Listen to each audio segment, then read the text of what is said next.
يا مساء الفل عليكم، ازيكم يا حبايبي؟ عاملين ايه؟ يا رب تكونوا بخير دايما كده وبصحه وبهنا يا رب. اللهم صل على سيدنا محمد. احنا عملنا مع بعض الطحينه الساده وعملنا كام نوع طحينه.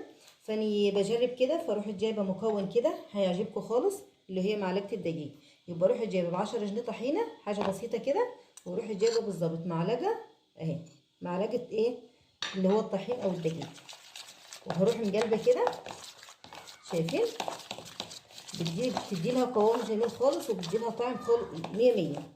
وروحي جايبه معايا جزازه الخل، روحي حاطه زي معلقتين اهو زي معلقتين خل. وابدا ان انا ايه اقلب معايا الايه الطحينه الجميله دي. عاملين سمك مشوي كده وبألف هنا وصحه. فقلت نجرب معاكم الطحينه بمكون الدقيق. وعملت ايه كموني اللي هي ايه فرمت ايه زي فص ثوم. اقلب بقى فص الثوم دي بقى وبوديها في حته، بصوا بخليها طعمها جميل جدا. انا جربتها فاقول لك لازم نعملها مع بعض كده علشان تجربوها. هروح جايبه الميه السخنه بتاعتي وابدا ان انا انزل ايه عليها حوالي مج ميه كده على حسب الكميه اللي انت عاملاها. انا صراحه جبت ب 10 جنيه، يعني ايه على الجد كده. طبق كده في ريح السمك المشوي بيخلي طعمه ايه روعه. واروح بقى جايبه الكمون بتاعي، الكمون بتاعي اهو اهي زي العسل كده. وابدا في الايه في التجريب. شايفين ريحه التوم كده مخلينها بصوا روعه صراحه يعني.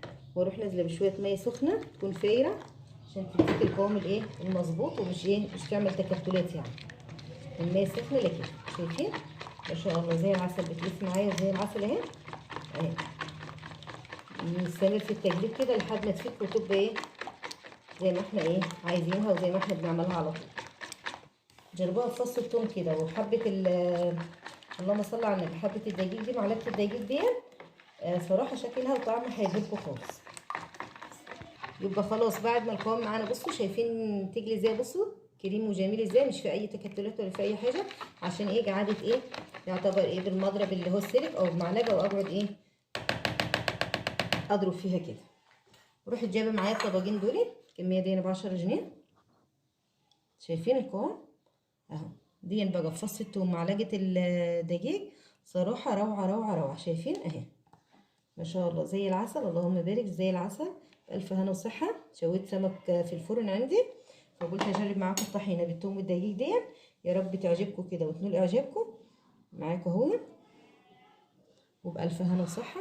يا رب تجربوها وتقولوا لي رايكم. وطبعا زي ما تعودنا نسيب بعض على لا اله الا الله، ومع الف سلامه.